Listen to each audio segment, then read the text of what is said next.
Meu convidado dessa semana no Conversas com o Meio é o sociólogo, doutor em sociologia, Celso Rocha de Barros.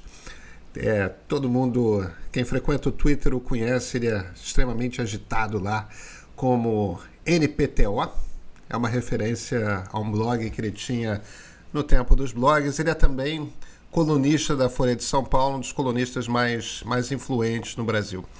Eu estava com vontade de conversar com o Celso há algum tempo para fazer exatamente o que a gente faz nessa conversa, que é mapear a política brasileira.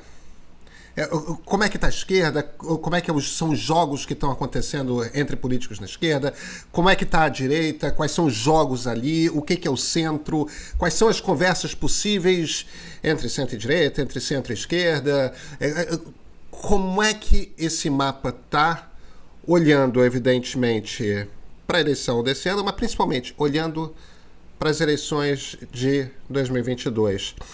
E olha, o Celso faz isso lindamente. Tem uma cabeça extremamente organizada, o mapa está todo ali. Se você quer entender como é que estão os vários jogos da política brasileira nesse momento, é o Celso que explica.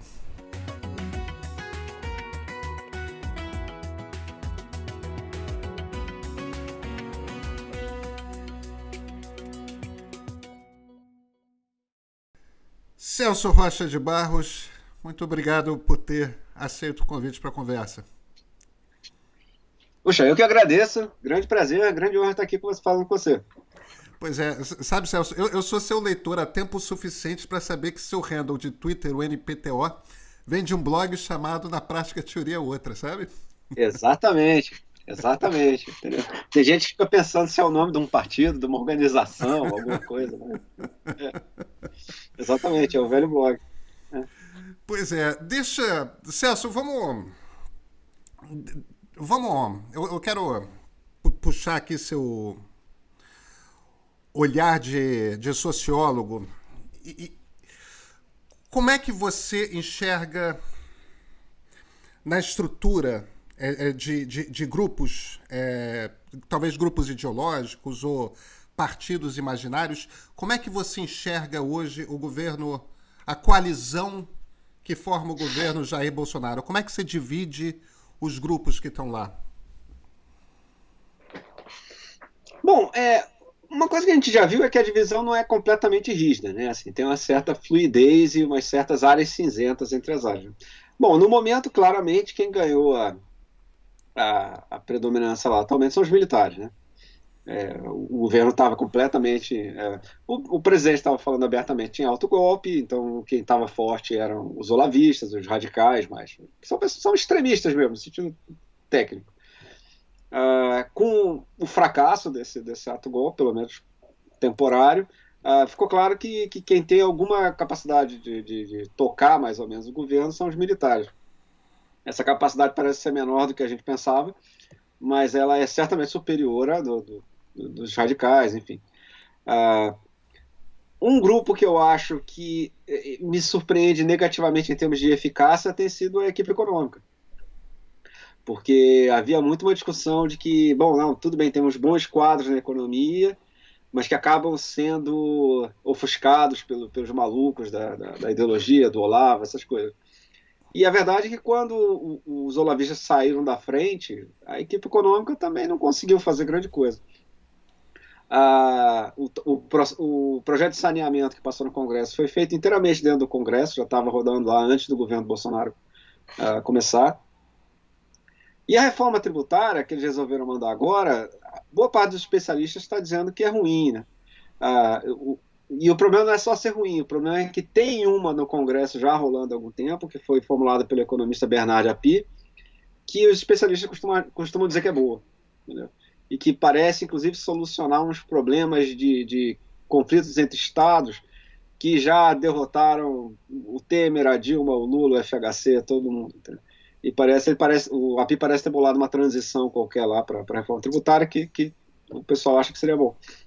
E aí eu acho que isso era um gol aberto, quer dizer, era só o governo chegar e abraçar a proposta do API e passar, e eles não fizeram. O Guedes me apareceu com uma reforma super esquisita, que tem uma CPMF meio escondida ali, uns negócios muito estranhos e tecnicamente Enfim, então, aparentemente aquela área técnica que a gente estava contando, assim, não era isso tudo também, quanto a gente pensava, entendeu?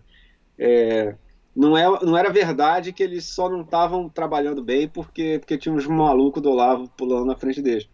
Na hora que eles tiveram chance de fazer, pelo menos até agora, não tão se mostrando tão articulados assim. Então, no momento, me parece que os militares estão administrando um negócio muito ineficaz, né? Uma máquina muito ruim. Eu não sei o que eles vão fazer para tentar fazer isso funcionar, mas enfim. Aí você viu na votação do Fundeb ontem que eles levaram uma surra, né? É, tentaram se meter. O projeto estava rodando no Congresso fazia muito tempo. Eles não deram palpite nenhum, não fizeram nada. O Ministério da Educação não tomou nenhuma iniciativa com relação a isso. É um projeto que, se não fosse aprovado, a educação brasileira podia colapsar a qualquer momento. E eles aparecem na última hora para tentar mudar um negócio na última hora, para deixar um ano de vácuo sem o fundo. E uma intervenção bastante desastrosa. Eu acho que tinha gente que podia até concordar com algumas coisas que eles diziam no Congresso, mas que jamais encampariam uma coisa tão mal feita, tão tosca, quanto eles tentaram fazer agora na última hora. Então, no final só ficaram os 7 olavistas lá, que votam em qualquer coisa que o Bolsonaro manda. Então, assim, uma das coisas o que me chama a atenção no momento é não só o fato de que os olavistas perderam e os militares ganharam, como que a área técnica, que o pessoal costuma chamar de área técnica, também decepcionou, né? Quer dizer, não foi o sucesso que a gente... Eu para falar a verdade, não esperava, mas que o mercado, por exemplo, achava que... porque o pessoal que tinha expectativas com o Guedes era meio wishful thinking, né? Assim, o Guedes foi banco de reserva do PSDB, né? Quer dizer, não era um cara assim, da série A do liberalismo brasileiro. Né? Eu acho que se você perguntar para algum tucano, tipo tucano de verdade, né? Aqueles que estão Sim. desde os anos 80, 90 no partido, se você pergunta para eles se o Guedes fazia parte do banco de reserva, eles mesmos tinham te olhar um pouco estranho, assim, não. Pois é. Não, total. O Guedes passou a campanha inteira fugindo do Pércio Arida, né? O Pércio Arida era o economista da campanha do Alckmin.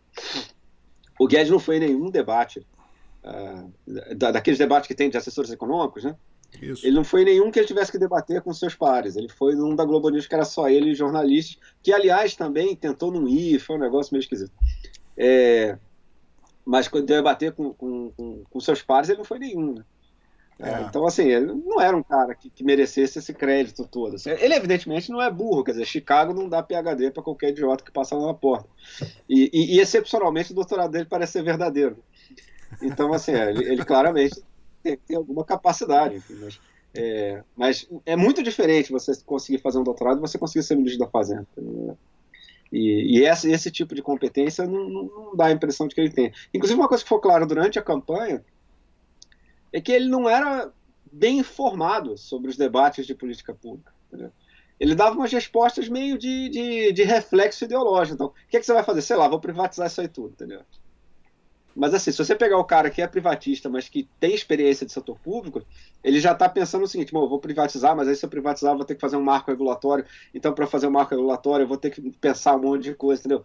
Privatizar é um negócio muito complicado, porque quase tudo que você tem para privatizar seria monopólio, se for pro setor privado, então você já tem que fazer a privatização e a regulação junto. Ele nunca deu sinal de interesse por esses debates, entendeu? Então assim, não era para ter essa expectativa toda com ele. Então, tudo bem. Você botou 3 grupos grandes, fortes no mapa, e eu concordo que são os principais. Eu ainda listaria um quarto grupo evangélico, mas que de fato tem uma importância para o eleitorado, mas. É isso que é interessante. O que é interessante dos evangélicos é o seguinte: eles foram decisivos para o Bolsonaro ganhar. Assim, se você pegar. Bom, é sempre arriscado você projetar o que tinha nas pesquisas para o que teve no eleitorado, mas é uma projeção, provavelmente nossa melhor aposta, certo? Uhum.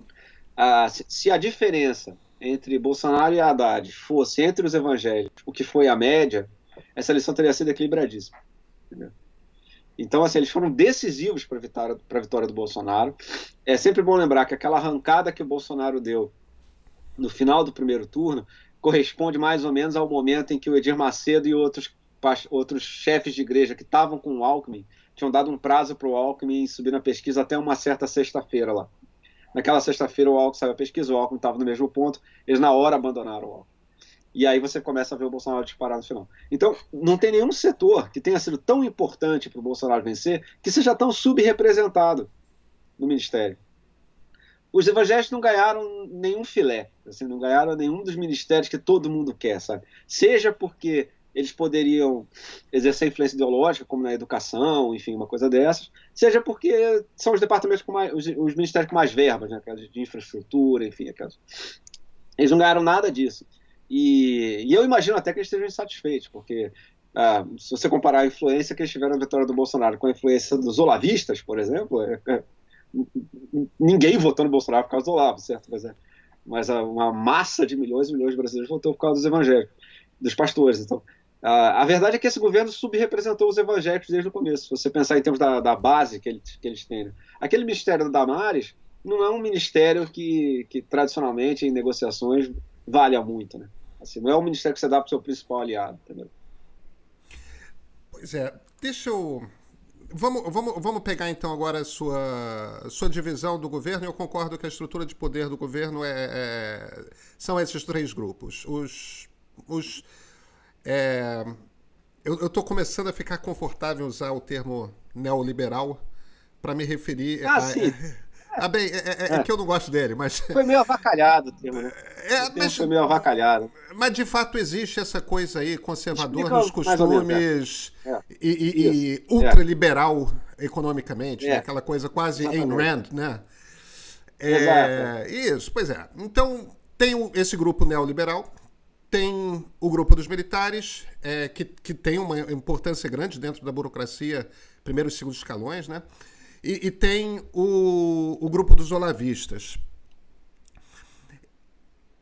Existe uma certa incompatibilidade entre os neoliberais e os militares, não? Que a mim parece que vai ficando cada vez mais... Porque você vê quando... E não é só isso, né? Não é só uma incompatibilidade entre os neoliberais e os militares. Porque os militares têm aquela coisa mesmo que é deles desde sempre, desde os anos 30, desde os anos 20, né? Que é Estado forte, central, que determina o futuro do país, tal. Que sempre foi a filosofia dos militares quando eles estiveram no governo. E quando você olha para aquele plano Marshall frustrado, por exemplo, o princípio está ali, né? De Brasília determinando para onde que o Brasil vai. E a gente começa a ver essas pressões, que são pressões eleitorais, que inevitavelmente virão, e você já comentou sobre isso em coluna sua, que esse plano de renda básica, cara, vai acabar saindo, entre outras coisas, por uma questão de sobrevivência política do Bolsonaro, né? Tem uma hora que ele vai perceber que ele vai fazendo bobagem, vai fazendo bobagem, vai fazendo bobagem, se ele não dá para quem é muito pobre esse dinheiro, ele fica sem... Isso é um método de conseguir apoio popular. Não só é uma política pública necessária, como é também um método de conseguir apoio popular. Só que isso... Como é que... Tem uma hora que o Paulo Guedes, por mais que ele tenha o barato de continuar ministro e cumprir essa ambição que ele tinha, vou mostrar para aquela turma do Real que eu sou melhor do que eles, tem uma hora que vai começar a ficar muito incompatível com... As necessidades do governo vão ficar incompatíveis com o que o Guedes representa. Você não percebe isso, não? Eu acho que isso é razoavelmente provável. Eu acho isso razoavelmente provável. Assim, é difícil fazer qualquer análise econômica porque a gente não tem, cara, não teve ainda uma pandemia que teve que ser administrada. O que você vai fazer? Enfim, é difícil saber como é que vai ser feito, né? Agora, os militares claramente não são neoliberais, né? Eles gostam daquele PowerPoint deles lá com projeto 1, projeto 2, projeto 3, projeto 4. Né? Mas no momento eles não têm nenhum Delfim, nenhum Simmons, nenhum Veloso, nem ninguém para dizer o que são os projetos 1, 2, 3, 4. Né? Então eu acho que você tem razão, eles não têm compromisso com o Guedes, quer dizer, se eles acharem que o Guedes se tornou um empecilho, eles se livram do Guedes. Entendeu? E o Bolsonaro também não tem. Entendeu? O Bolsonaro não vai morrer pelo Guedes de hipótese alguma. Né? Para ele, o Guedes já cumpriu sua função, que foi ser uma porta de entrada para o voto da elite brasileira, para o apoio, enfim. Ele até torce para que o Guedes dê certo, enfim, porque ele inclusive teme que perder esse apoio, né? Mas se ele conseguir um ministro que agrade mais, sei lá, o Paulo Scaff, entendeu? Que agrade esses empresários, que também não são muito neoliberais, não. Entendeu? Ele também, eu acho que é perfeitamente possível que o Guedes rode. Eu acho isso possível. Ou então o Guedes vai ter que se transformar em outra coisa. Porque, por exemplo, esse negócio da renda emergencial, da renda Brasil, sei lá, ele está tentando se adaptar, né? Ele está tentando bolar um esquema para fazer isso. Ele já viu, cara, a minha tarefa, a minha sobrevivência depende disso. Porque se eu bolar isso, e isso garantir a sobrevivência do Bolsonaro, aí eu consigo, de repente, emplacar mais na minha agenda liberal, eu ganho crédito. Né? Então, é possível também que ele tenha que se adaptar a isso e consiga, não sei. Agora, você tem toda a razão de notar que já não é mais um casamento harmonioso. Né? Assim, o primeiro ano de governo, o Guedes não entregou o que os caras queriam. Assim, ele não entregou o crescimento, ele prometeu bem mais do que. Inclusive, não entregou nem privatização, por exemplo. Ele não privatizou nada e ainda criou uma estatal. Né? Teve uma estatal criada no primeiro ano. Então, assim, foi um ano que ele não entregou o resultado. Né? Assim, a administração da equipe dele parece não ser a melhor também, ele não parece ser especialmente qualificado para administrar tensões dentro da equipe, tensões entre a equipe e o governo. Ele é ruim com o Congresso, né? Você vê que o Rodrigo Maia já não aguenta mais ele também, enfim. Então, assim, ele fracassou no primeiro ano.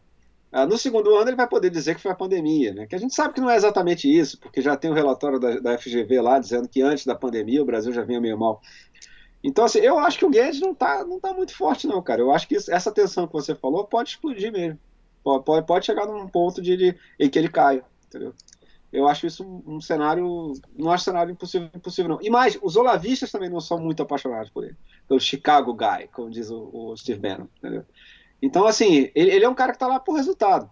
Assim, se ele entregar resultado, todo mundo aguenta ele, que todo mundo sabe que o principal determinante de popularidade do governo é o desempenho da economia. Mas se ele não entregar, eu não acho ele nunca foi tão forte quanto parecia, na minha opinião. Tudo bem. Vamos pegar agora o pedaço que falta. Os Tá. lavajatistas. Sim. Porque esses, dentro de uma classe média urbana, que é uma classe média tradicional, aquele naco conservador da classe média urbana, Uhum. esse traço lacerdista sempre existiu, né? Sempre existiu. Nos dois períodos de democracia brasileiros, estava lá o lacerdismo. Tipo, surgiu o Uhum. Adhemar de Barros, Carlos Lacerda surgiu junto. Quer dizer, é quase Exato. como se a corrupção Interessante, é isso mesmo. ostensiva, a corrupção ostensiva por parte de governantes surge junto com uma repulsa de uma classe média conservadora por essa Uhum. corrupção. E, claro, ela vai tendo várias caras, e a cara atual é de um político bem menos hábil do que Carlos Lacerda, né? Mas a cara atual é do Sérgio Moro. E Sim. para o Bolsonaro, não é apenas. Aí a gente. Acho até bobagem a gente ficar discutindo se o Moro saiu cedo, saiu tarde. É, Porque essa. o relevante é. O lavajatismo e o bolsonarismo se tornaram completamente incompatíveis no momento que começa a ficar muito evidente, por conta de imóveis, por conta de rachadinha, por conta de tudo. É evidente que o Bolsonaro tem um longo histórico que é muito semelhante ao de qualquer político do Centrão. Entendeu? Ele não é Certo. um político honesto, ele fez fortuna. Não sei se fez fortuna, porque afinal de contas era um deputado com um filho de deputado estadual, o Hum. outro. Mas ele fez dinheiro. Ele fez um dinheiro que ele não tinha, que um capitão reformado do Exército não teria. Sim. Tem vários imóveis, tudo mais. E isso como político. Então é incompatível.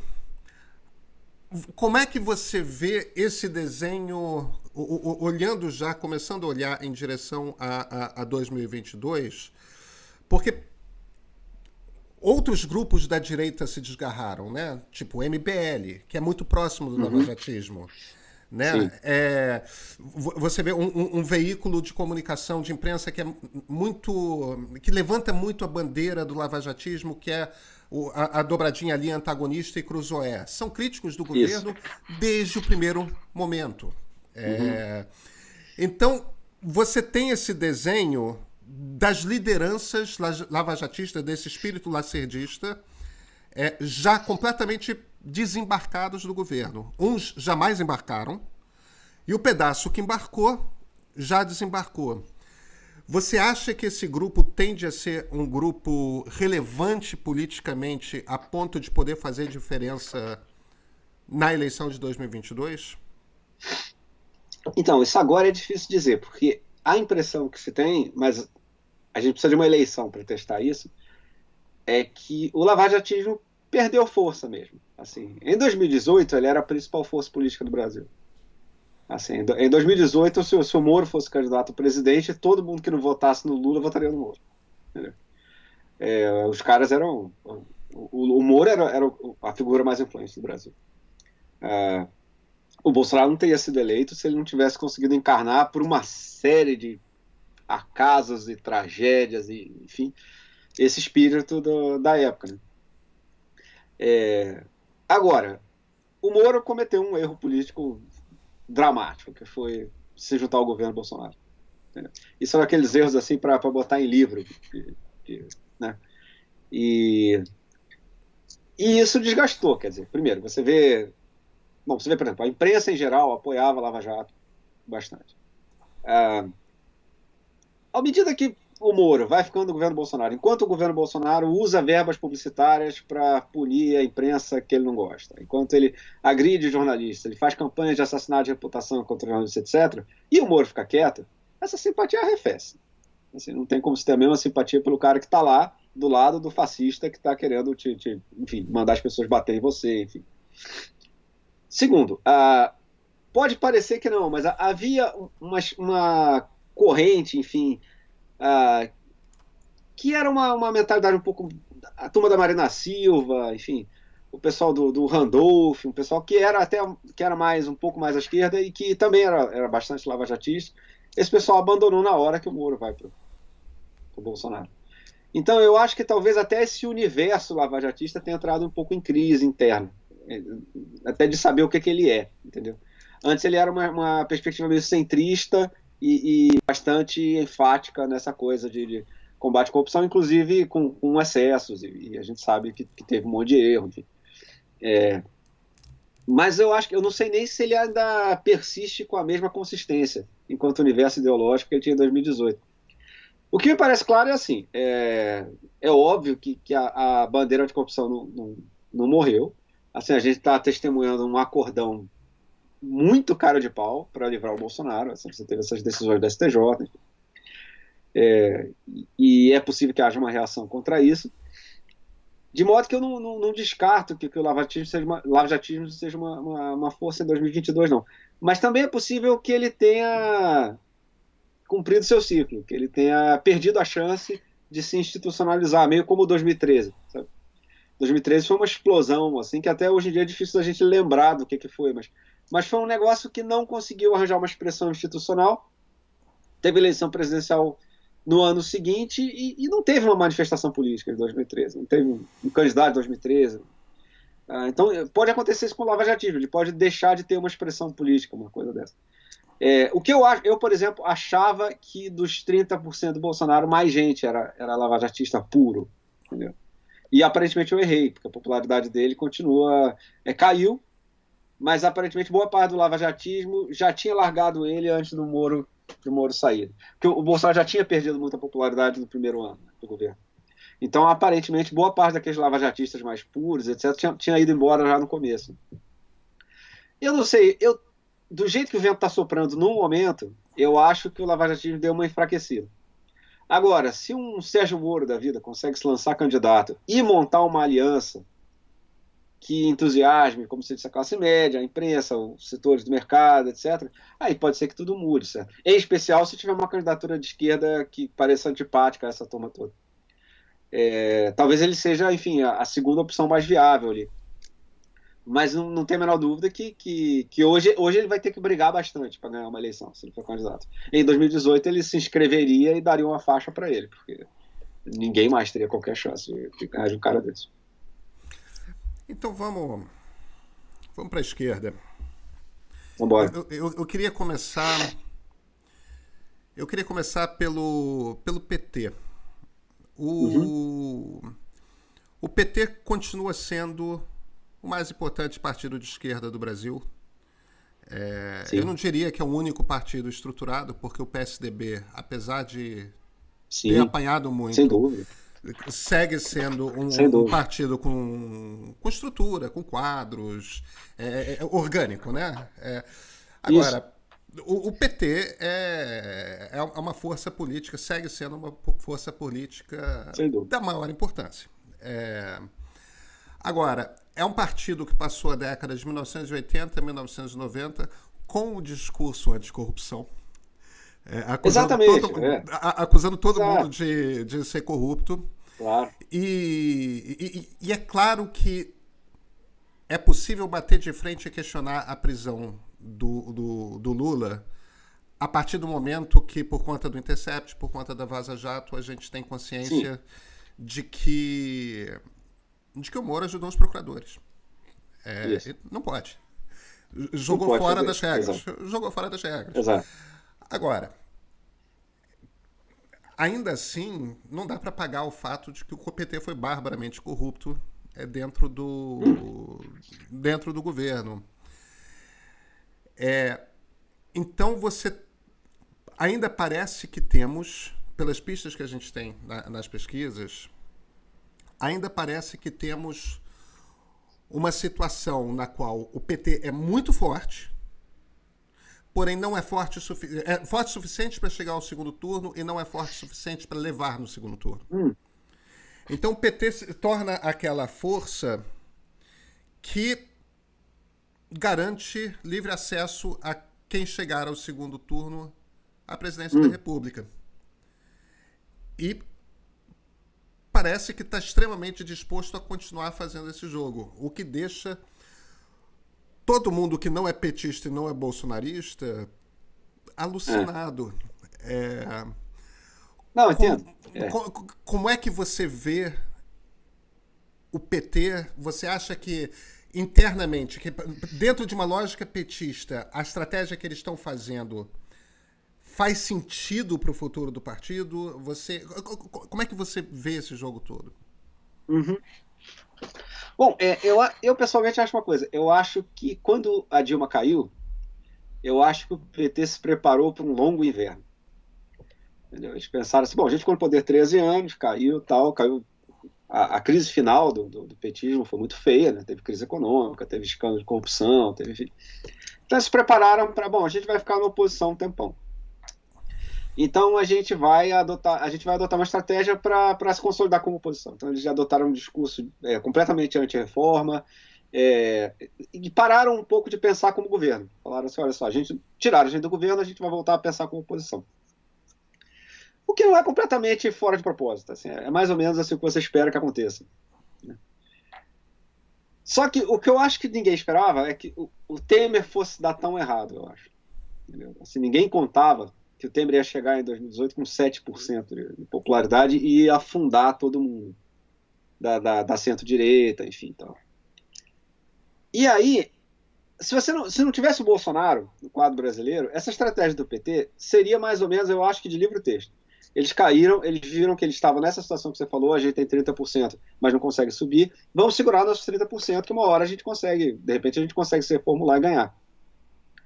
E isso seria totalmente legítimo, eu acho. Eu não vejo como você criticar baseado no pressuposto de que político se comporta de uma certa forma, enfim. Por exemplo, eu acho meio ridículo. O Ciro tem um pouco uma coisa de assim, o PT devia sair da frente dele, sabe? Cara, onde isso aconteceu na história da humanidade, entendeu? Assim, quem que saiu da frente de quem? Entendeu? Nos anos 80, quando o Brizola era muito mais forte do que o PT, o Brizola não fez a menor questão de sair da frente de ninguém, enfim. Então isso eu acho idiota. Essa coisa assim, não, o PT tinha que sair da frente e deixar os outros ganharem. Isso eu acho idiota. Se você quer ganhar do PT, você que vá lá, faça o que os petistas fizeram durante 20 anos, cara. Constrói o partido em cidades do interior, em tudo que é lugar, monta capilaridade, faz conexão com o movimento social, faz seu trabalho, cara. Não é para ficar no Twitter reclamando do PT, não. Você tem que fazer um trabalho de montar uma máquina partidária poderosa. Agora, o problema é que com o Bolsonaro em cena, tudo muda de figura, certo? Porque aí perder a eleição tem um preço muito alto. Quer dizer, se o Bolsonaro for reeleito, a democracia brasileira corre muito risco. Então aí você começa a ter que pensar a sério. Então o que a gente faz diante disso, entendeu? Eu, pessoalmente, eu acho o seguinte, a porrada que o PT tomou nesses últimos anos é brutal. Assim, eles sofreram um impeachment, depois o Lula foi preso, conseguiu crescer na pesquisa eleitoral enquanto estava na cadeia, aí caçaram a candidatura, enfim, foi um negócio muito traumático. Eu acho que agora que começou aí o debate a sério sobre reformulação. E eles estão numa situação meio difícil, porque enquanto eles estão nessa crise, os rivais do PT estão tentando montar sua base, certo? Então, se você pegar, por exemplo, no Rio e São Paulo, nessa eleição para prefeito, o PT está exprimido entre candidatos do PSOL que o Freixo desistiu, certo? Mas enfim, se ele tivesse concorrendo, o PT ficaria exprimido entre candidatos do PSOL que pegaram o que era o eleitorado petista tradicional. Entendeu? O Boulos está esse 11% do Boulos, todo mundo votava no PT até outro dia, você pode apostar isso. E candidaturas desses partidos que se chamaram de bloquinho, uma época era o PSB e o PCdoB principalmente, mas às vezes o PDT. Então, no Rio de Janeiro, a Marta Rocha, e em São Paulo, o Márcio França. Talvez a gente não sabe para onde vai a Marta Suplicy. Mas então, o PT está numa situação difícil, porque se ele modera bastante agora, o PSOL está na cola dele, e o PSOL deixou de ser relevante, porque o PSOL era meio que, né, enfim, um partido júnior, né, cara, um partido que não era um jogador, né, e agora aparentemente vai ser. E por outro lado, se ele radicaliza demais, tá com cara que ele vai ter desafiantes mais ao centro, entendeu? O PSB está se posicionando muito bem para isso, entendeu? Eu achei muito significativo quando o PSB rompeu com o Foro de São Paulo, por exemplo. Não sei se você lembra disso. Eles romperam com o Foro de São Paulo, denunciaram a Venezuela, fizeram um negócio assim, não, a gente é socialista, é de centro-esquerda e tal, e fizeram um seminário com os social-democratas chilenos, enfim. Então eles estão tentando se posicionar para isso. O PCdoB tem uma dificuldade histórica, né, para fazer isso, dado o seu passado, né, sua bagagem ideológica, mas o Flávio Dino é um cara muito simpático para esses setores mais ao centro. Então, assim, eu não invejo a situação de quem tiver que desenhar a estratégia do PT no momento, não. Entendeu? Eu não desenharia essa que eles estão fazendo, eu não faria isso. O que eu faria era mover para o centro para aproveitar uma coisa, é que, na verdade, no momento não tem centro. Então, alguém vai reconstruir o centro. Uma hora vai voltar a ter. Quem reconstruiu o centro da última vez foi esse programa neoliberal. O centro está vazio. O Guedes está desmoralizando esse programa inteiro. Vai para o centro, faz um negócio que seja moderado, mas um pouco mais à esquerda. Né? Monta esse negócio. Né? Investe na construção desse universo político, desse clima ideológico, entendeu? E depois, inclusive, se você perder a eleição, não é o pior problema. A principal tarefa realmente é essa. É virar a política para um lado para o outro. Mas eu acho que o partido não está conseguindo fazer isso, ou não quer, enfim, não sei qual é a situação atual. Eu acho que o rumo atual é ruim. Entendeu? Agora, eu também acho que, assim, principalmente por causa da organização dessas alternativas, principalmente pelo pessoal do PCdoB, PSB, que tem fortes incentivos para se fundirem para garantir cláusula de barreira, né, para escapar da cláusula de barreira, eu acho que ficou difícil mesmo para o Partido dos Trabalhadores bolar uma estratégia. Entendeu? E tem uma coisa que eu acho, é que assim, o pessoal na época do Lula livre, o pessoal falava, pô, mas esse Lula livre está sendo feito no lugar de discussões programáticas. Né? Eu sempre achei que isso era intencional. Assim, eu acho que as discussões programáticas agora são muito difíceis para o Partido dos Trabalhadores. Entendeu? Você tem que fazer um monte de reforma que é impopular para a base do Partido dos Trabalhadores. Você tem que bolar um programa econômico, você tem que fazer um monte de coisa dessa. Se você começar uma discussão dessa, você pode ter um racha, né? Você pode ter uma briga grande, você pode perder muitos aliados. E ao passo que todo mundo gostava do Lula. Então, assim, se você insistisse no Lula livre, você mais ou menos mantinha a coesão partidária, ao invés de ter essas conversas. Entendeu? E é o que eu digo para você, se o Bolsonaro não tivesse no quadro, isso não tinha o menor problema, porque aconteceria o seguinte, o PT perderia algumas eleições até se ajustar, entendeu? O que é inteiramente do jogo, podia ser bom para o Brasil, entendeu? E aí ganhava uma centro-direita qualquer que ia governando o Brasil, enquanto o clima estava... as tarefas eram meio nessa. O problema é que com o Bolsonaro não dá para a gente pensar assim, não dá para a gente pensar como numa situação normal, entendeu? Eu acho que a estratégia por exemplo, essas brigas da esquerda atuais, eu acho inteiramente compreensíveis em termos de política tradicional. O PT era mais forte que os outros porque ele ganhava a presidencial. A partir do momento que ele perdeu, ele vai ter desafiantes, como o PSDB teve quando perdeu a quarta seguida. Isso aí eu acho tudo normal, assim, essa coisa de estar o Ciro querendo bater no PT para crescer em cima deles, isso tudo é do jogo, ninguém tem que ficar impressionado com isso. O Brasil é um sistema multipartidário, então na verdade o que compete são blocos, né? E é inteiramente de se prever que haja rodízio na liderança do bloco, entendeu? Que o DEM, uma hora dessa, eleja o presidente da República pelo mesmo bloco que governava com o PSDB, isso é tudo totalmente dentro do jogo. O problema é o Bolsonaro, assim, se você tem um presidente como o Bolsonaro, se a democracia está em risco, aí você não pode pensar como se as coisas estivessem funcionando normalmente, entendeu? Aí você não pode privilegiar essa disputa, vamos ver quem vai liderar nosso bloco, entendeu? Vamos ver quem vai, entendeu? E aí é que eu acho que o PT está errando. E a esquerda em geral está errando, né? Porque, por exemplo, não é pro Ciro passar o dia inteiro batendo no PT, como ele faz, entendeu? Assim, quando juntaram corintianos e palmeirenses na Paulista, o pessoal falou assim, é mais fácil que juntar PT e PDT no momento. E é verdade, né, cara? Assim, o clima está péssimo, assim, o clima é horroroso. Assim. Essa aliança, a aliança em torno do Freixo não aconteceu no Rio por causa disso. Né? Então, eu acho que mas é o que eu digo, se não tivesse Bolsonaro no quadro, isso tudo estava tranquilo. Entendeu? Isso era assim, a esquerda perdeu, ela vai ficar no seu longo inverno, se reorganizando, se restabelecendo, reescrevendo seu programa, pensando um novo programa, restabelecendo suas redes, suas alianças, tudo dentro do normal, o que acontece em todo lugar do mundo. Nada disso é um problema grave em si, entendeu? O problema é que se você tem o Bolsonaro e risco para a democracia, aí era hora de uma visão um pouco mais ampla, de vamos tentar juntar um negócio mais amplo para resistir a isso, certo? E inclusive, se for o caso, apoiar uma candidatura que teria menos votos que a gente, mas que tenha mais chance de ganhar no segundo turno, que é aquilo que você falou, né? Pra não ficar. Excepcionalmente, talvez fosse o caso de sair da frente. Né? Deixa. Agora, isso exige. Primeiro, eu acho que isso exige um partido muito coeso. Entendeu?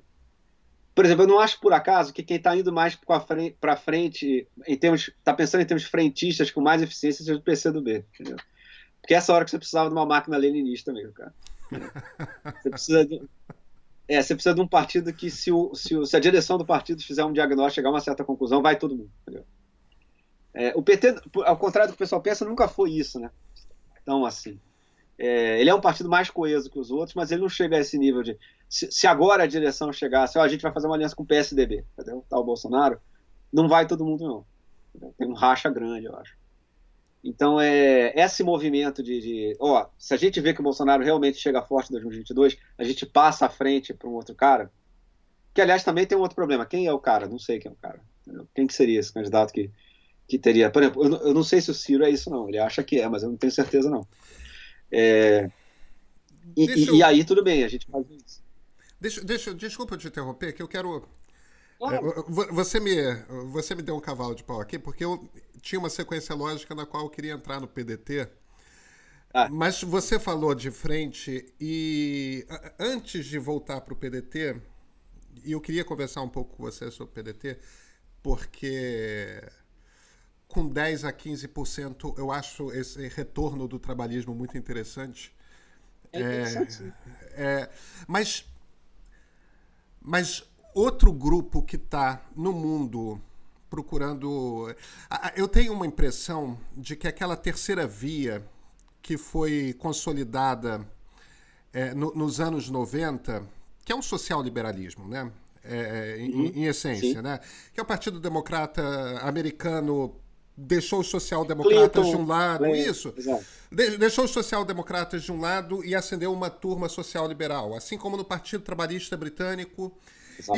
E o PSDB, que nasceu social-democrata, fez essa transformação para se tornar um grupo social-liberal.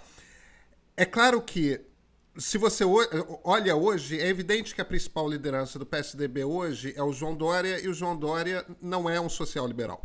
Ele é um cara de centro-direita ou de direita.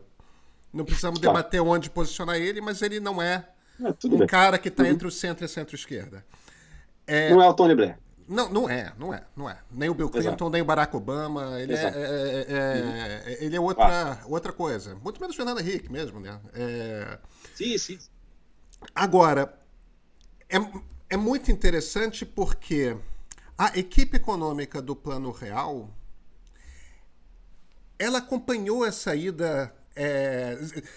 Se há ciclos também dentro do pensamento liberal, Hayek e Friedman estão em baixa e Keynes está em Sim. alta. Uhum. E a turma toda do Plano Real está fazendo um discurso keynesiano. Agora, keynesiano, Keynes, não a turma que foi estudar Keynes depois, né? Sim. Não O que é. leu 8 vezes. Não era nem Exato. É. esses que eu estava me É. referindo, não. É.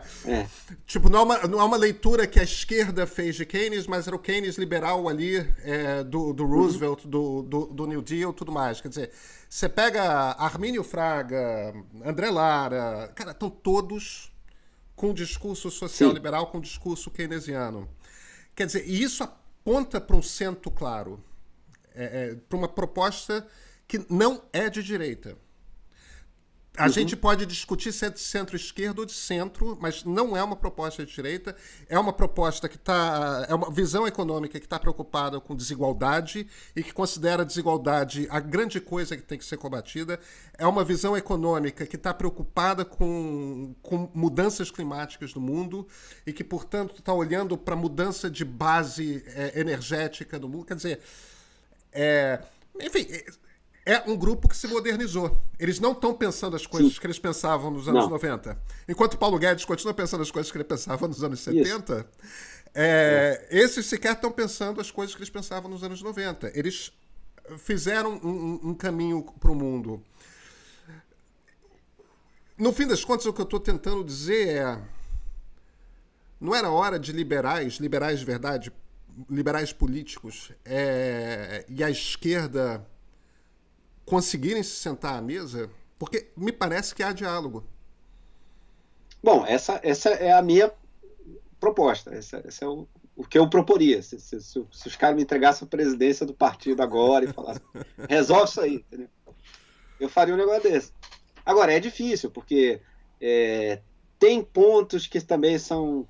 Porque, se você pensar, por exemplo, uma coisa, se você pensar essa ascensão desses populistas nos países ricos, quase todos os analistas convergem em dizer que parte da história, não a história inteira, mas parte da história, é a questão dos left behind, né? São os caras que eram, por exemplo, aquele pessoal das artes industriais, que Os operários. sempre votaram na esquerda, desindustrializou, aí o cara parou de acreditar nessa centro-esquerda que não resolve a questão deles e foi votar no cara de direita doidão.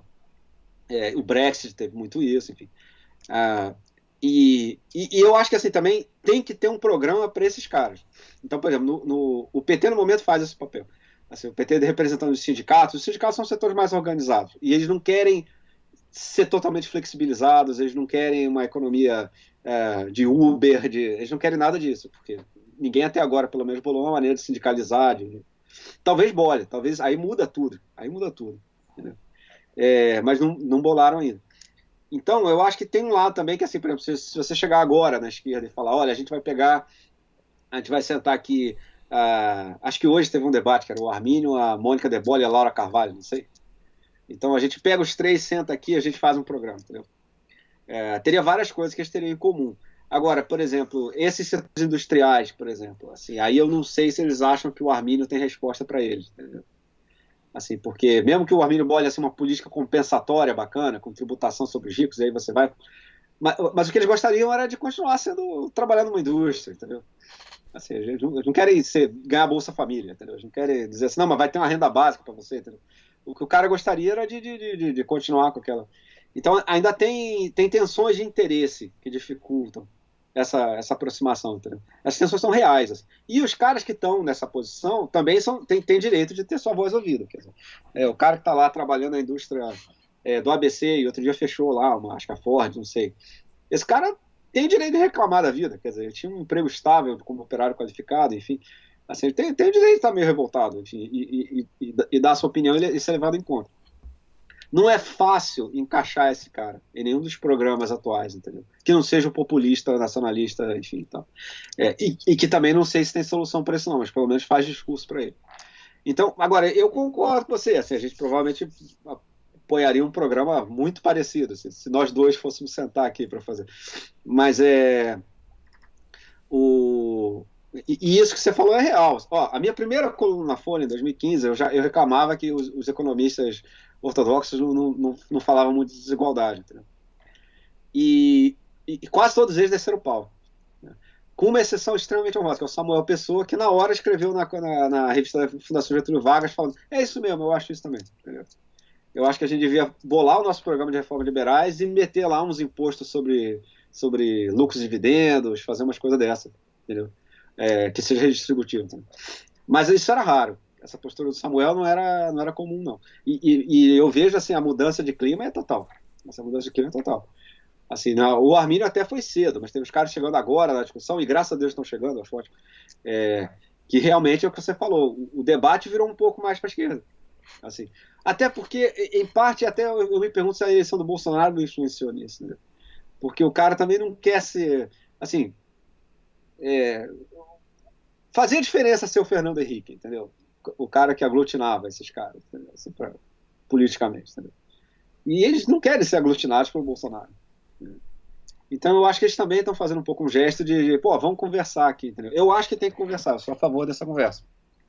Agora, a gente tem que saber que assim, ela não é uma questão de juntar umas pessoas, fazer uma média aritmética de qual a minha alíquota de imposto e qual a minha taxa de liberalização e a sua, e chegar a um consenso. Né? A gente tem que conciliar uns interesses, assim, tanto de gente do mercado que quer que enfim, a taxa de juros de longo prazo caia porque a situação fiscal ficou melhor. Entendeu? O que, aliás, é bom para o Brasil. Entendeu? Assim, tem coisa que rico quer que é bom para o Brasil também. Não é necessariamente a mesma coisa sempre, ou a maioria das vezes, mas às vezes é. E, por outro lado, você também tem setores como esses que eu falei, esses setores industriais, etc., que gostariam de uma coisa que é difícil de ser atendido pelo pessoal mais dos economistas liberais. Né? Agora, eu acho que tudo isso tem conversa. Entendeu? Tudo isso dá para negociar. Entendeu? Nada disso é uma coisa assim... que não, nisso aqui eu não concordo em hipótese alguma. Entendeu? Isso eu acho ridículo. Assim, eu acho que o debate sobre questões no momento é interessante. Está menos polarizado. Entendeu? Em termos daquelas questões que a gente discutia até outro dia, entendeu? De mercado e Estado, entendeu? Está menos polarizado. Entendeu? Tem mais consenso. Assim, é mais fácil chegar e sentar lá com os caras e conversar. É muito mais fácil sentar e discutir com os economistas do PSDB agora do que era 10 anos atrás, entendeu? E eles devem achar muito mais fácil também discutir agora com... Bom, os governadores do PT, ninguém discutiu muito isso, mas quase todos eram a favor da reforma da Previdência, certo? Claro. Porque eles estão lá administrando, eles precisam ter dinheiro em caixa, enfim. Eu conheço economista desses que ficou maravilhado conversando com o governador petista da Bahia, ou com o do Ceará, enfim. Então, assim, tá mais fácil em termos de questão, o eixo esquerda-direita tá mais fácil de conversar do que já teve, entendeu? Até porque todo mundo tá fraco, né? Essa é uma hora boa para conversar, né? Não tem ninguém com força para impor sobre o outro seu ponto de vista, né? Aí acaba todo mundo tendo que dialogar. Né? Agora, a gente tem que saber também assim, isso não é muito fácil, não é trivial. Assim, a gente precisa de ajustes difíceis nos compromissos, assim, para você acomodar um pouco as bases de cada lado, entendeu? Assim, por exemplo, o pessoal, os economistas liberais têm um problema, que se eles forem muito para a esquerda também, eles perdem o apoio do empresariado, etc. Enfim, que é o pessoal que segue eles politicamente. Então, é um negócio que exige um certo acordo, entendeu? Não é trivial, não, mas é o que eu faria no momento. Eu acho que no momento que a gente devia fazer era tentar... Bom, eu acho que a gente devia já ter feito o impeachment do Bolsonaro. Acho que o Bolsonaro já não devia mais ser presidente da República. E eu acho que a gente devia ter pensado um programa nesses moldes que a gente vinha discutindo. O Bolsonaro ainda é presidente, eu acho que uma certa oportunidade de debate pode ter sido perdida nesses últimos meses. Né? Mas talvez não, porque, por exemplo, agora o que resolve o problema é a eleição, cara. Entendeu? Eleição é a melhor invenção que alguém já fez. Então, por causa de eleição, o Chicago Boy do Guedes está tendo que bolar um programa de renda básica, entendeu? Então a gente tem que respeitar a eleição. A eleição é um negócio muito bem bolado, cara. Aqueles gregos que inventaram esse negócio sabiam o que estavam fazendo, entendeu? Não eram fracos, entendeu? Respeite os gregos. Entendeu? E agora a eleição força muito o diálogo, né? Força muito o debate. Entendeu? Eu acho que isso pode surgir uma nova oportunidade aí. Agora, eu concordo com você, eu acho que o ideal seria fazer isso. Seria a gente chegar a uma aproximação programática, entendeu? Só que eu acho que do lado da esquerda ainda tem gente contando que o Guedes vai desmoralizar de vez os liberais e que aí, quando chegar na próxima eleição, não vai ser necessário fazer conciliação nenhuma com isso, porque isso vai ser fraco demais. E eu acho que do lado direita ainda tem um pessoal que, podendo, ainda. Quem sabe o Guedes não faz tudo que eles querem, né? Entendeu? Assim, quem sabe o cara não entrega um negócio sem eles precisarem ter que negociar com ninguém, entendeu? Então eu acho que no momento, você tem toda a razão, a dificuldade não acho que seja tanto intelectual, não é uma questão de ideias irreconciliáveis, de guerra entre deuses ideológicos, não. Eu acho que é uma questão mesmo de interesses, assim. Eu acho que, por exemplo, na elite o entusiasmo para derrubar o Bolsonaro foi muito fraco, né? Não houve isso. Porque eles ainda têm alguma esperança de que o Guedes entregue o que eles querem sem eles terem que negociar muita coisa. E eu acho que tem um pessoal na esquerda que também está torcendo para isso ser um desastre. Não é que está torcendo para ser um desastre, mas que meio que essa é a previsão do cara. O cara acha que vai ser um desastre, até porque ele acha que esse caminho é errado, então é consistente que ele acha que isso vai dar errado. E torce para chegar na próxima eleição sem ter que fazer esse adornamento todo. Agora, eu acho que isso é um equilíbrio muito ruim. Eu acho que todo mundo vai se ferrar nesse negócio, como dizia a Dilma naquele famoso. Né? Enfim. Então vamos falar do Ciro um Bora. pouco. O Ciro se consolidou, né? Num lugar em que a Marina Silva tentou se consolidar, Isso. que é aquela terceira força política. Eu estou, evidentemente, ainda pensando na dicotomia PSDB-PT, que evidentemente não é uma dicotomia que faz mais algum sentido, porque o PT mantém uma base e o PSDB não tem mais. Uma base de eleitores sólida e garantida. Sim. Né? Agora, esse lugar da terceira força política, me parece que o Ciro se consolidou ali. Não parece que tem fôlego ainda para chegar a um segundo turno, mas 10 a 15% não é algo que você possa jogar fora. E é muito curioso que ele tenta encontrar um lugar para ele no espectro político brasileiro há muito tempo. E ele foi encontrar isso dentro do trabalhismo, dentro do PDT, e me parece que o discurso que ele adota é um discurso trabalhista mesmo. É um discurso que Brizola, Jango ou Getúlio, o Getúlio dos anos 50, assinariam embaixo de bom grado. O que você acha que é isso? Você acha que essa força do trabalhismo sempre existiu e é apenas natural que ela esteja ali? Você acha que é algo que é o Ciro que traz? Porque o PDT sem um Ciro simplesmente seria irrelevante? Como é que você vê esse desenho? Eu acho que a dificuldade estratégica do Ciro é justamente conciliar o lado ser um trabalhista raiz e ser uma terceira via. Porque o trabalhismo raiz não é uma terceira via. O cara pode votar no PT. Entendeu? E votou. Boa parte desses anos todos o PT encarou esse negócio. Uma das coisas mais legais do livro do André Singer sobre o lulismo é essa discussão sobre o legado do Vargas. O PT nasce radicalmente anti-Vargas. Né? Assim, radicalmente. E aos poucos ele vai se adaptando e eventualmente ele reivindica a herança. Né? Eu fui num debate eu assisti um debate na UERJ que o Emir Sader estava falando lá do Vargas, não sei o que lá, e eu mandei uma perguntinha lá, assim. Mas o PT não era contra o Vargas, ele falou assim, nós erramos sobre o Vargas. Entendeu? Então, assim, teve todo esse trabalho de reaproximação do PT.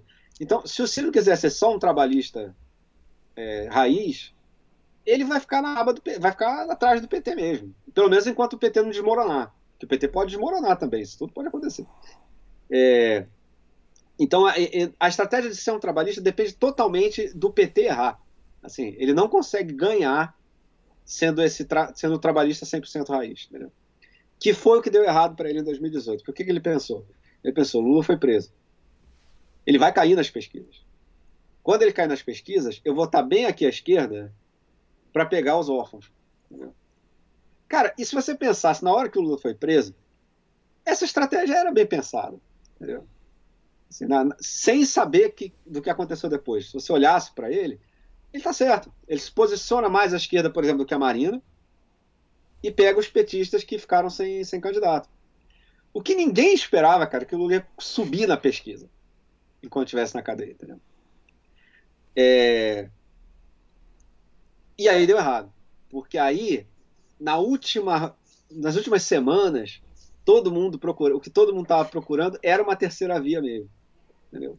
Para tentar passar o Haddad. E aí não dava para ele ser. Entendeu? Por exemplo, o mercado, eu suspeito que preferisse o Haddad ao Ciro. O Ciro dizia que ia reverter acordo Boeing-Embraer, entendeu? O Ciro tinha pelo menos algumas pautas que eram, se você quiser, mais à esquerda, ou pelo menos mais nacionalistas do que as pautas do Haddad. E aí era difícil, para ele emplacar, para ele fazer o cavalo de pau ali e falar assim, não, pensando bem, eu não sou trabalhista raiz 100% não, também sou meio Marina Silva, entendeu? Isso não é fácil de fazer, entendeu? A Marina Silva, por outro lado, deu errado pelo outro lado, né? Ela focou tudo nesse lado de ser terceira via e tal, mas aí ela ficou sem aquela base para chegar no segundo turno, né? Ela virou uma candidata ruim de primeiro turno. Ela não tem aquela coisa de você ser a primeira opção do cara, né? Entendeu? Enfim. Então, assim, o que eu acho, o problema do Ciro é esse, cara. Ele tem que ser essas duas coisas que você falou ao mesmo tempo. O trabalhista raiz e a terceira via. Mas não é fácil fazer isso, cara. Não é fácil fazer isso, porque cada vez que ele anda um pouco para a terceira via, o trabalhista raiz pensa, pô, se bobear, eu voto no PT mesmo, já está aí mesmo. Né?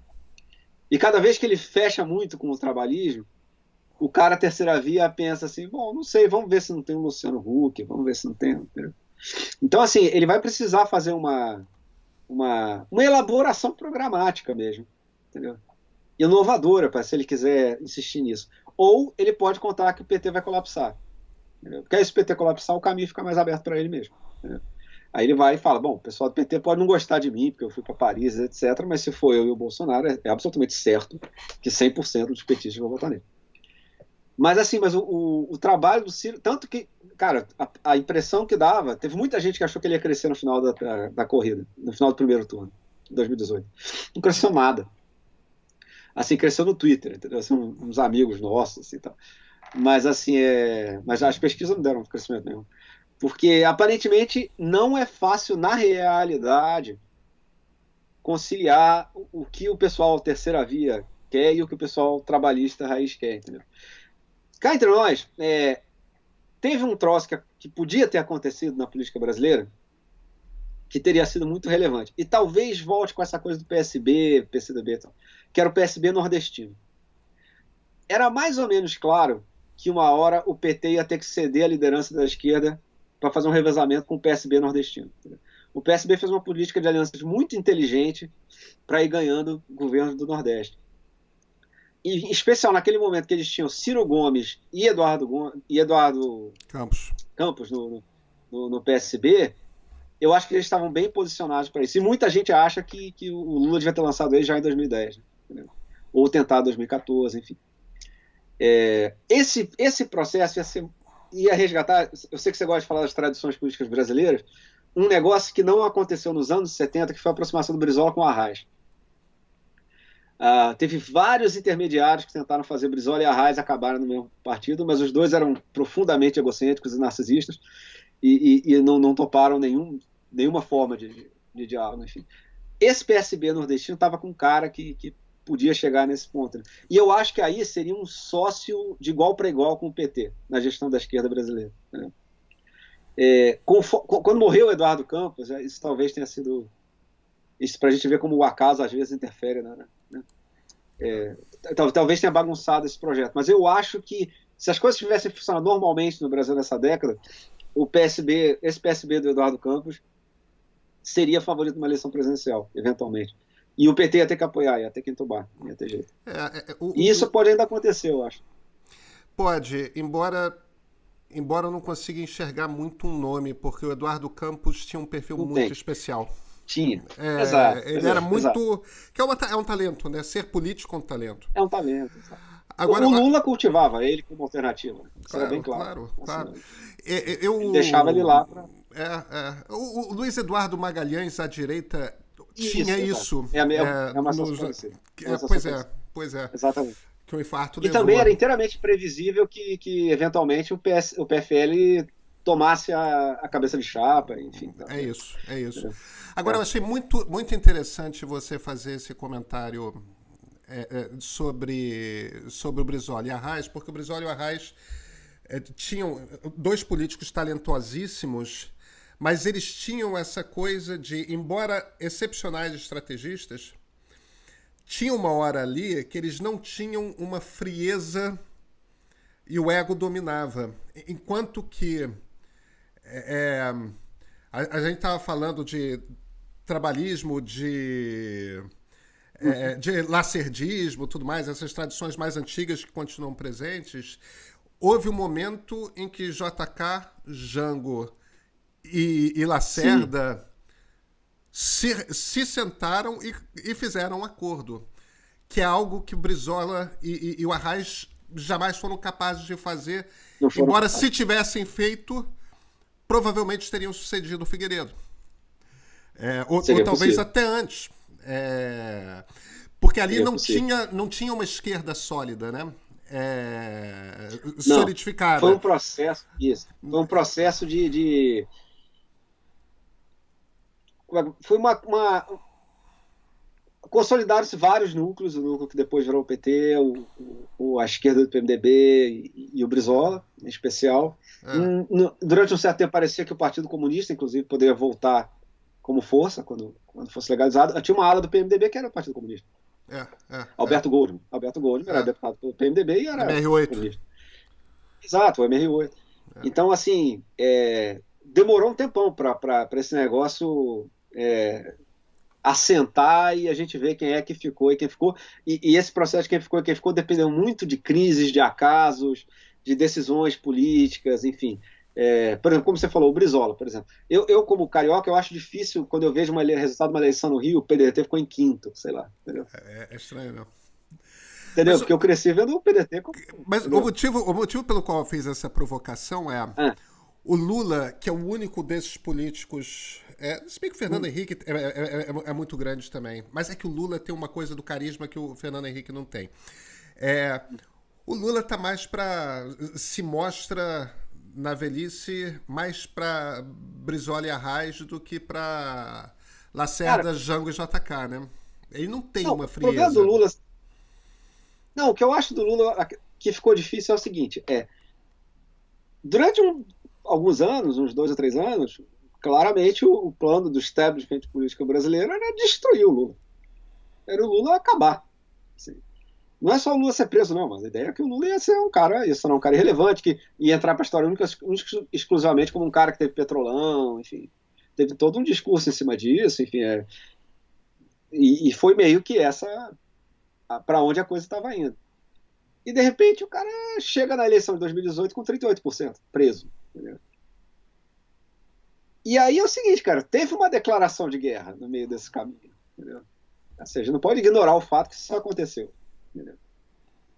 E aí essa reaproximação, por isso que, por exemplo, esse texto saiu do Ascânio Leme, do Perdoar o PT, o pessoal do PT ficou puto, não tem nada que perdoar, etc. Cara, mas eu sei o que esse cara tá falando e eu acho que essa ideia é razoável, entendeu? Essa ideia, assim, na verdade, de renormalizar o PT, entendeu? De você poder ser eleitor do PT sem o cara achar que você é um cara que tá, na primeira oportunidade, vai entrar na Petrobras, saquear aquilo tudo e gastar em mamadeira de piroca, entendeu? Então, assim, eu acho que o Lula ainda tá com a cabeça um pouco reagindo a esses últimos anos. Né? Mas isso é ruim. Né? Porque a verdade é o seguinte, nos anos 80, o PT teve uma postura isolacionista em tudo que era aliança. Entendeu? O PT não votou no Tancredo, aquelas coisas todas. Cara, mas isso não era muito importante, entendeu? O PT, na eleição de 82, elegeu 8 caras. O PMDB elegeu mais gente no Pará, entendeu? Na eleição de 86, a eleição seguinte, elegeu para 16, que tudo bem, é mais, mas, pô, entendeu? era um partido muito pequeno, assim, não fazia a menor diferença o PT não votar no Tancredo, no colégio eleitoral. O PT era um sócio absolutamente minoritário da democracia brasileira. Então você ser isolacionista naquela época, tudo bem, assim, não é uma questão, assim, e até pode ter sido importante para formar lá os movimentos sociais, sei lá. Só que agora o PT é um sócio majoritário da democracia brasileira, entendeu? Então ele tem que se comportar um pouco mais como o Tancredo, como o PMDB, entendeu? Assim, não tem jeito, cara. Você é grande, você tem mais responsabilidade, entendeu? E eu acho que isso está faltando um pouco na direção do partido. Eu acho que está faltando um pouco de... Agora, também é verdade que faz meses, sei lá, que esses aliados em potenciais estavam falando abertamente em se livrar do PT, quer dizer, assim, eu lembro que alguém propôs caçar o registro do PT por causa de um negócio de receber dinheiro do exterior, há uns 2, 3 anos atrás. Cara, eu conheço tucano que achou isso razoável. Entendeu? Assim, que tratou isso como se fosse uma coisa digna de ser discutida. Quer dizer, assim, vamos ver, de repente a gente caça, entendeu? Então, assim, não dá para ignorar também o fato que a gente está saindo de um negócio difícil. Aí o que eu acho é o seguinte, dane-se, entendeu? Eu não me importo.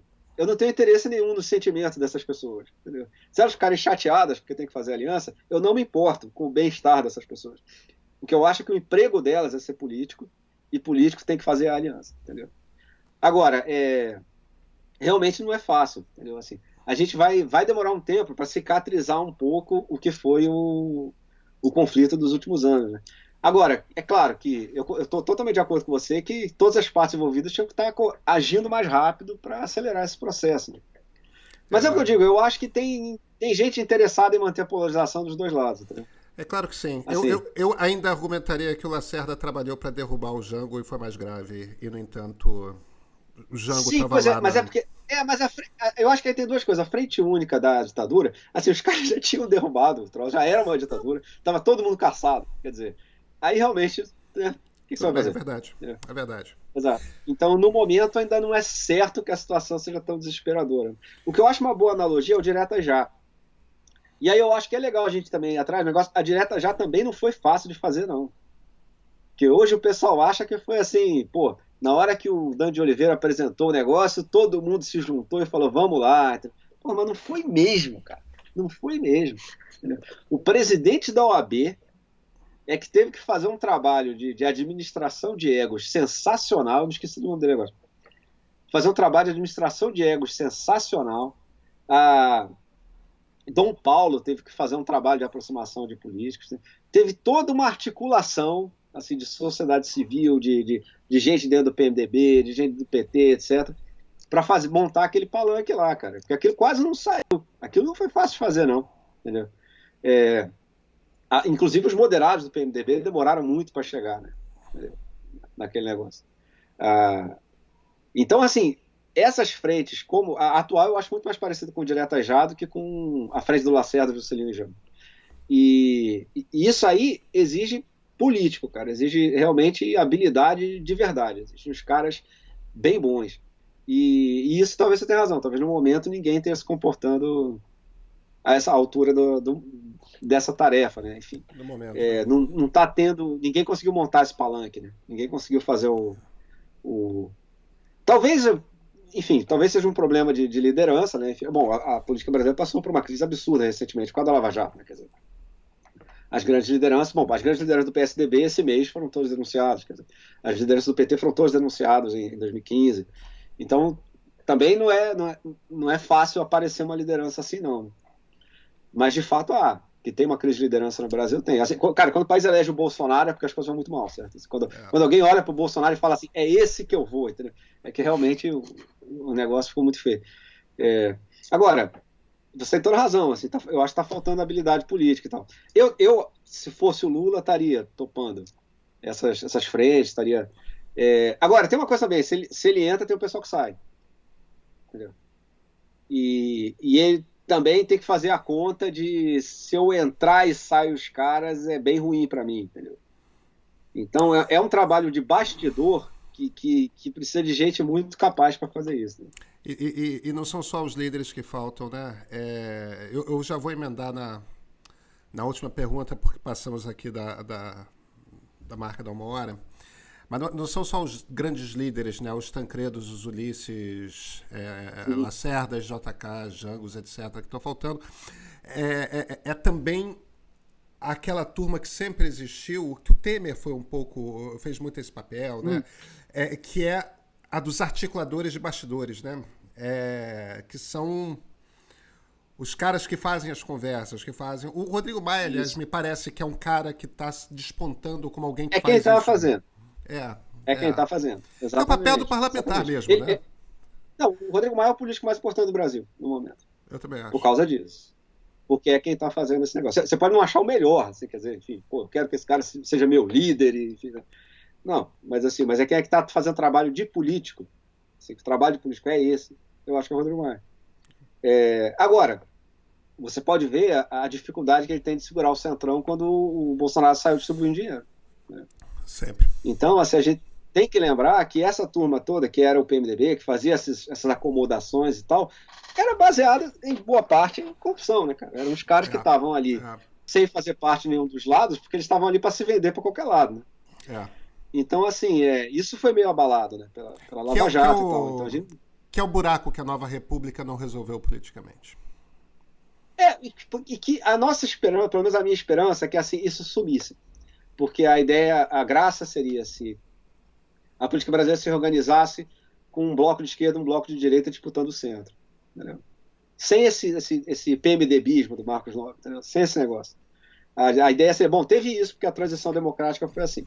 Mas com o tempo, o PSDB cresce de um lado, o PT cresce do outro e vai comendo essa meiuca fisiológica ali. Né, então. E aparentemente foi a meiuca fisiológica que comeu todo mundo. Né? Enfim.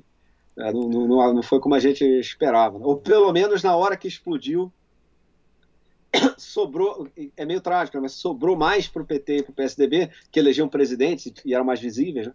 Do que justamente para esses caras que talvez sejam até mais na origem do problema. E aí eu quero cair na minha última pergunta, enfim. A conversa está uma delícia, mas... Não, depois você edita aí. Não. Eu gosto de publicar tudo. A última pergunta é... E o olavismo? A gente assistiu esse cara surgir. Foi sempre uma piada para nós que discutíamos política na internet. Quando ninguém discutia política na internet, ele era uma piada. Era tipo aqueles malucos que de vez em quando apareciam e tal. E de repente ele aparece como ideólogo. E ele é o ideólogo mesmo desse governo. Os filhos do presidente, o 02 e o 03, principalmente o 03, são fidelíssimos a ele. Tem aquela coisa Felipe Martins, tem o Weintraub. Esse universo existe, é sólido, também, de certa forma, a reedição de uma tradição brasileira, que é o integralismo. Com a diferença de que o integralismo tinha intelectuais muito mais sofisticados na cabeça. E o integralismo desapareceu durante muito tempo. Ou ficou submerso, né? Como corrente ideológica. O integralismo não sobreviveu à Segunda Guerra. Plínio Salgado ainda tentou ali ser candidato. Isso. O Jânio ainda fez essa coisa desse populismo de direita e tal, mas não existia de fato, né? Não era uma força relevante. E de repente aparece de novo. Você acha que o olavismo veio para ficar? Você acha que é um acidente histórico e Bolsonaro sai e desaparece? Isso aí, cara, você falou, é a questão de $1 milhão, sabe? Que é o seguinte. Porque assim, teve muita gente que falou assim, eu voto no Bolsonaro porque é contra o PT. Mas, na próxima, se der, eu voto em outro. Pode ser que isso aconteça e o Bolsonaro tenha sido um tropeço, né? Tenha sido enfim, teve uma crise grande por causa da Lava Jato, a gente deu azar de coincidir com uma crise grande econômica, enfim, foi uma tempestade meio perfeita ali, e aí a gente depois volta ao normal. Pode ser, e a minha torcida é essa. Mas tem uma certa dependência de trajetória as coisas, né, cara? Depois de você ter tido isso, entendeu? Cria uma certa dinâmica. Eu não sei, tem uma coisa que eu acho muito notável, que é assim, e vários cientistas políticos apontaram isso. É notável que o Bolsonaro se diferencia de outros autoritários, ele realmente não conseguiu construir um movimento institucionalizado. Ele brigou lá com o PSL, a tal da aliança dele não tem nem, acho que 10% das assinaturas necessárias. Então. Porque ele investia no golpe de Estado mesmo. O que ele queria fazer era golpe de Estado, ele não queria fazer nada. Isso tende a contribuir para que seja passageiro. Assim, se não tiver uma instituição bolsonarista quando ele sair do poder, a tendência é ser passageiro.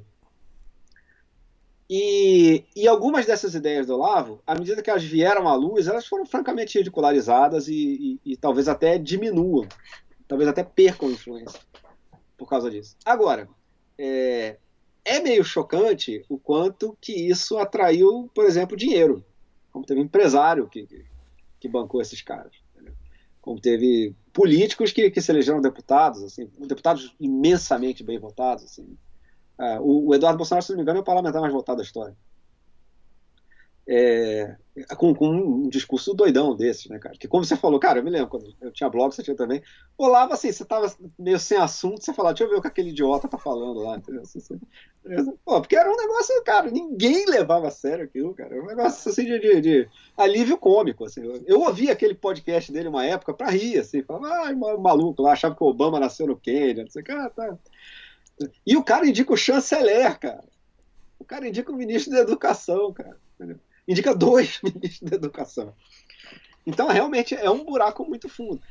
Eu acho que tem 2 coisas. Primeiro, ele é muito ruim. Então, isso dificulta assim, a construção de um movimento ideológico mais consistente. Entendeu? Assim, ele não é o Plínio Salgado, enfim, o integralista teve Miguel Reale na época. Entendeu? Gustavo Barroso. Ele não é nada... ele não é nada comparável a isso. Isso dificulta. Por outro lado, ele é muito bom de internet. Assim, ele é um cara que chegou na internet antes de todo mundo. Cara. No meio dos anos 90, você achava o site dele com todos os artigos dele super bem organizados. Para um moleque que estava se formando politicamente ali na época, procurando coisa, se você jogasse Cuba no Google, talvez a primeira coisa que aparecesse fosse o site do Olavo. Tá? Então, ele tem muita habilidade nisso. Eu acho que alguma forma de populismo de direita virtual, digamos assim, eu acho que isso é capaz de sobreviver. Entendeu? Ou, o que seria talvez o melhor cenário, de ser meio que assimilado pela centro-direita. A centro-direita aprende a jogar esse jogo, incorpora algumas bandeiras que esses caras têm, que talvez sejam compatíveis com a democracia, enfim, sei lá, um conservadorismo moral, dentro de certos limites, umas coisas assim. Esse eu acho que é o cenário otimista, eles serem engolidos pelo... Agora, é o que você falou, isso existe, né, cara? Isso, durante pelo menos 2, 3 anos da história brasileira recente, foi um movimento político forte que indicou ministro, que teve parlamentar fazendo discurso sobre isso no Congresso, que teve que ter programa na televisão para discutir isso, enfim, entendeu? Eu, particularmente, eu acho que a tendência seria uma versão... Eu acho que a tendência seria um racha. Eu acho que teria uma galera que aceitaria uma moderação ali, entendeu? E viraria um cara de direita provavelmente histriônico opa, peraí. Provavelmente histriônico e maluco, enfim, sei lá, mas não necessariamente defensor de golpe de Estado, ou dizer que, sei lá, que a China inventou o vírus do Covid-19, sem esse lado francamente alucinado. Eu acho que vai ter gente que vai fazer carreira assim, sendo uma versão um pouco mais moderada disso. Agora, eu não descarto que forme-se uma franja mais radical também. Que sejam os malucos ligados de PM, ligado a baixa oficialidade, umas coisas dessas, que fiquem por aí defendendo o golpe de Estado, entendeu? Baseado nessas doenças mentais do Olavo. Entendeu? Eu acho que isso é um risco, sim, cara. Eu gostaria de dizer que isso vai sumir de qualquer maneira, mas eu não acho óbvio que isso vai sumir, não. Não exatamente um cenário a se aguardar com ansiedade, né? Comemorado, né? Mas assim, se ficar na marginalidade, se ficar uns caras que ficam ali só enchendo o saco, vive-se a vida. Né? A gente vai em frente. Né? E fica aqueles caras lá. Entendeu? Bolsonaro ficou anos aí falando as coisas mais bizarras e tal, sem qualquer efeito prático, né? Enfim, não teve...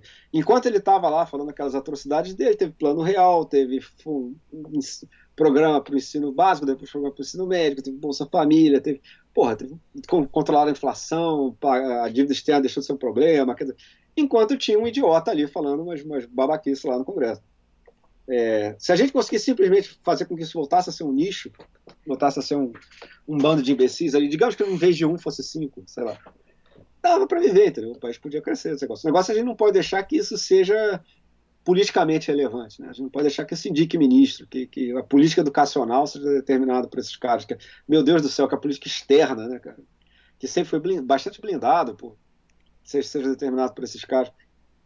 Isso eu não acho impossível, não. Eu acho razoavelmente possível que a gente. Até porque tem uma coisa. Eles conquistaram muito óleo dos militares, né, cara?